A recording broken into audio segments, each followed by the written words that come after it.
Dalam kitab Tazkiratul Aulia disebutkan, lakukanlah dua hal ini maka engkau akan mendapatkan keuntungan di dunia dan di akhirat.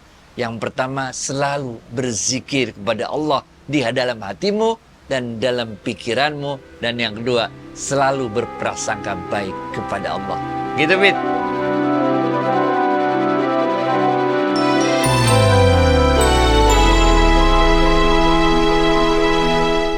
Assalamualaikum warahmatullahi wabarakatuh, sahabat Smart Skill School. Semoga kita semua selalu dalam lindungan Allah Subhanahu wa Ta'ala. Amin.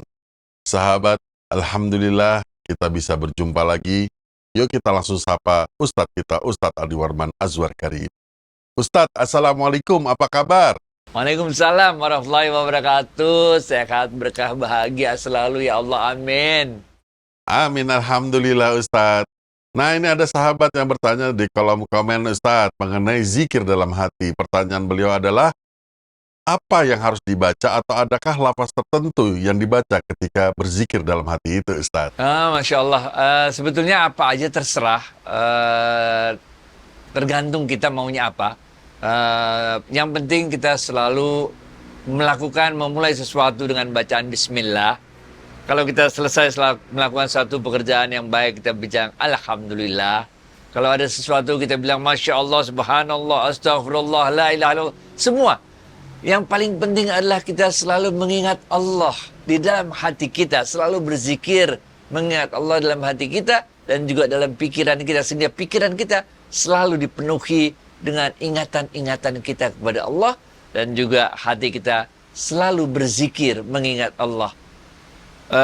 Kita nggak perlu yang la ilaha illallah sampai 1000 kali segala macam gitu, nggak perlu.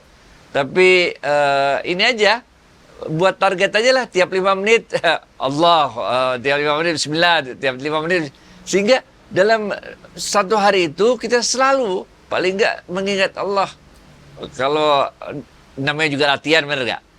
Atau gini deh, ini Imam Ghazali ya, kita ikutin aja nih petunjuk dari Imam Ghazali ya. Imam Ghazali mengatakan dalam kitab beliau Majmu'ah Rasailil Iman. Beliau mengatakan ada 3 cara untuk mendapatkan ilmu laduni. Ternyambung sama ini nih ya. Yang pertama kata Imam Ghazali, cara kita untuk mendapatkan ilmu laduni. Ilmu laduni adalah ilmu yang diberikan Allah. Allah memberikan pemahaman kepada kita tentang apa-apa yang kita tidak ketahui sebelumnya dan tidak diketahui oleh banyak orang. Ini namanya ilmu laduni. Oke. Imam Ghazali mengatakan ada 3 cara untuk mendapatkan ilmu laduni. Yang pertama adalah menjaga hati selalu bersih. Menjaga hati selalu ikhlas. Selalu redho. Ini. Maka Allah kemudian akan memberikan pemahaman, memberikan ilmu laduni kepada orang-orang yang hatinya bersih. Ingat kisahnya bagaimana seorang yang Rasulullah SAW akan datang seorang penghuni sorga. Datang. Besoknya gitu juga. Sehingga ada sahabat yang numpang nginep di rumahnya selama 3 hari, 3 malam. Dia nggak tahu apa amal ibadah yang dilakukan karena nggak ada yang istimewa. Ketika 3 hari telah berlalu, maka dia bertanya, sebetulnya apa ya amalan yang engkau lakukan? Maka kemudian orang itu mengatakan, nggak ada ya sesuatu yang istimewa dari amalan yang aku lakukan. Tapi mungkin karena setiap kali aku mau tidur, aku ingat-ingat lagi siapa orang yang aku temui pada hari itu. Kemudian aku ampuni, aku maafkan mereka satu persatu. Dan aku tidak mempunyai rasa dendam, merasa iri kepada mereka. Ini. Orang-orang yang memiliki hati yang bersih, nggak ada dendam, nggak ada iri kepada orang lain, maka dia akan diberikan ilmu laduni. Ini yang pertama. Dan yang kedua adalah dengan cara riyadhah. Riyadhah ini artinya latihan terus-menerus. Selalu latihan tiap hari. Riyadhah ini menurut Imam Ghazali dibagi lagi menjadi 2. Yang pertama, riyadhah dengan cara mujahadah. Kita bersungguh-sangguh dalam memerangi hawa nafsu kita. Ini. Betul kita sungguh-sungguh memerangi, mengendalikan hawa nafsu kita. Salah satunya misalnya dengan puasa. Ini namanya mujahadah. Yang kedua adalah riyadhah dengan cara muraqabah.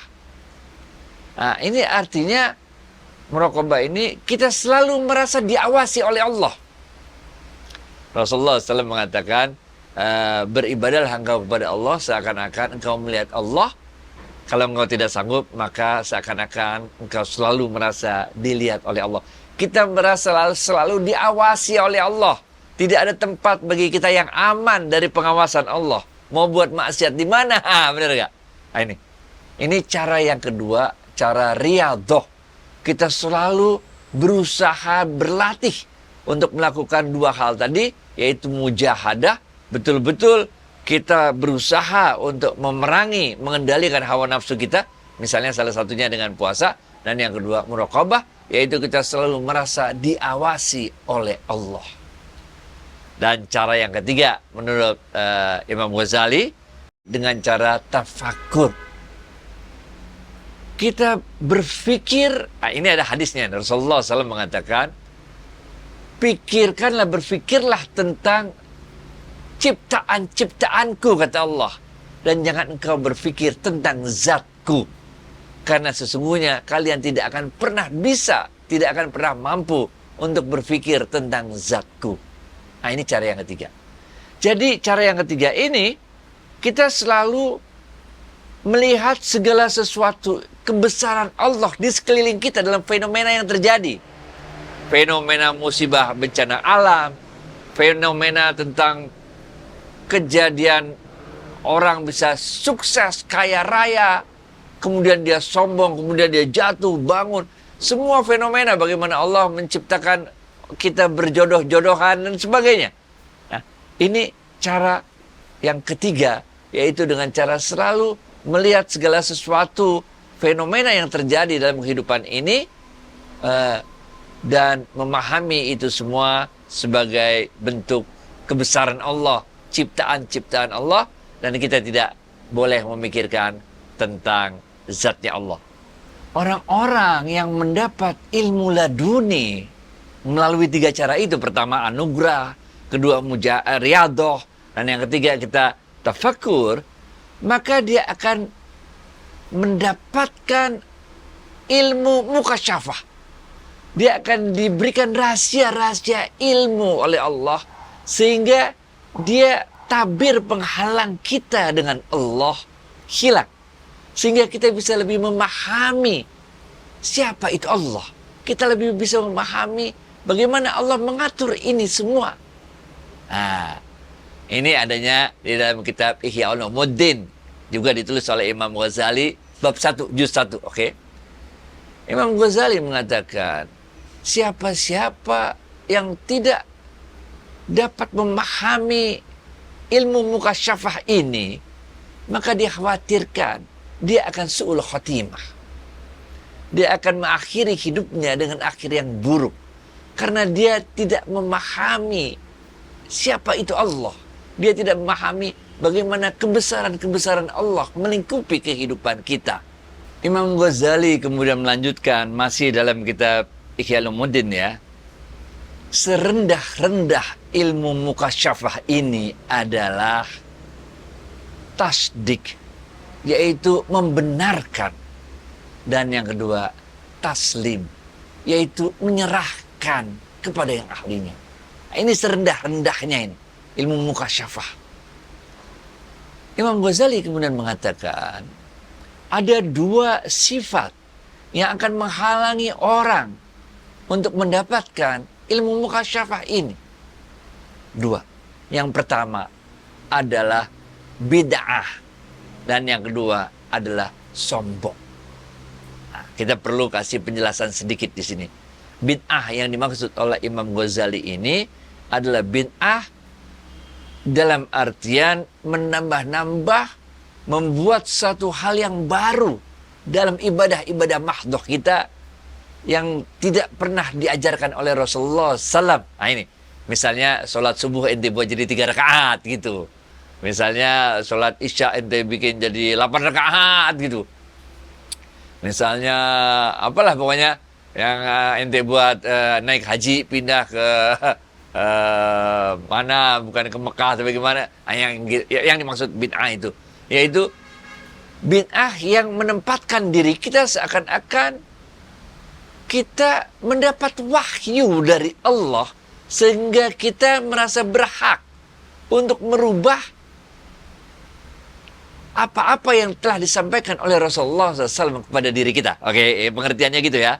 Orang-orang yang yang merasa dirinya bisa lebih baik kalau dia nambah-nambah dengan sesuatu yang tidak diajarkan oleh Rasulullah SAW ya. Bukan bid'ah dalam pengertian ini bid'ah itu bid'ah ini bid'ah itu bukan yang begitu ya. Yang kedua, sombong. Ini sebetulnya dua sisi dari satu mata uang. Sombong juga itu merasa bahwa dirinya menjadi orang yang paling soleh. Dirinya menjadi orang yang paling tahu. Sehingga orang lain yang nggak sesuai dengan pemahaman dia, dianggap semuanya salah. Yang benar dia sendiri. Ini. Dia menganggap orang lain semua lebih buruk daripada dirinya lebih baik. Ini bahaya. Ini orang-orang yang punya sifat ini tidak bisa mendapatkan ilmu mukasyafah menurut Imam Ghazali. Yang selanjutnya, Imam Ghazali masih dalam kitab yang sama ya mengatakan orang-orang yang selalu menuruti hawa nafsunya dan orang-orang yang selalu mencintai dunia juga tidak akan dapat memahami ilmu mukasyafah ini. Ini ada tadi yang dikaitkan dengan cara kita mendapatkan ilmu laduni tadi. Nggak bisa. Kalau kita selalu cinta dunia, maka kita nggak pernah bisa memahami hakikat kehidupan ini. Tidak bisa memahami hakikat kehidupan dan juga hakikat Allah itu bagaimana, nggak ngerti. Dan yang kedua, kalau kita selalu bukan aja cinta dunia, tapi kita tidak bisa mengendalikan hawa nafsu kita. Maka kita biarkan diri kita dikuasai oleh hawa nafsu, maka ruh kita akan mengecil di dalam diri kita ini, dan diri kita dikuasai sepenuhnya oleh hawa nafsu kita, oleh nafsu-nafsu keduniawian, maka bagi kita sama saja mau halal mau haram semua kita labrak. Inilah yang disampaikan oleh Imam Ghazali. Mudah-mudahan dengan selalu kita tadi berzikir, kita mengingat Allah, dan kita lakukan 3 cara yang disampaikan oleh Imam Ghazali untuk mendapatkan ilmu laduni, dan beberapa catatan-catatan Imam Ghazali yang harus kita hindari agar kita tidak terhalang mendapatkan ilmu mukasyafah ini, sehingga kita dapat merasakan kehadiran Allah di dalam kalbu kita. Gitu, Fit. Baik, Ustadz. Nah, tapi Ustadz, menurut saya pribadi ini, tapi pandangan saya pribadi, kalau menurut saya nggak banyak orang yang bisa mendapatkan ilmu laduni ini, Ustadz. Karena apa? Karena menurut saya 50% orang itu mencintai dunia mati-matian, Ustadz. Hawa nafsu, ya jangan ditanya deh. Terus sombong lagi. Enggak. Pada dasarnya semua orang mudah mendapatkan ilmu ini karena di dalam diri kita ada ruh dari Allah. Dan kita semua, insya Allah, semua kita akan kembali ke surga. Kita akan terkoneksi dengan Allah. Tapi memang ada 3 cara. Pertama, orang-orang yang hatinya bersih. Ini men. Boleh nyari dunia, tapi jangan taruh dunia di hati. Taruh dunia di tangan. Hati bersih. Maka Allah akan anugerahkan laduni kepada kita. Yang kedua, tadi kita bilang, riadoh, latihan terus. Bahwa kita masih buat dosa terus, nggak apa-apa, latihan aja terus. Latihan itu ada 2 tadi kan.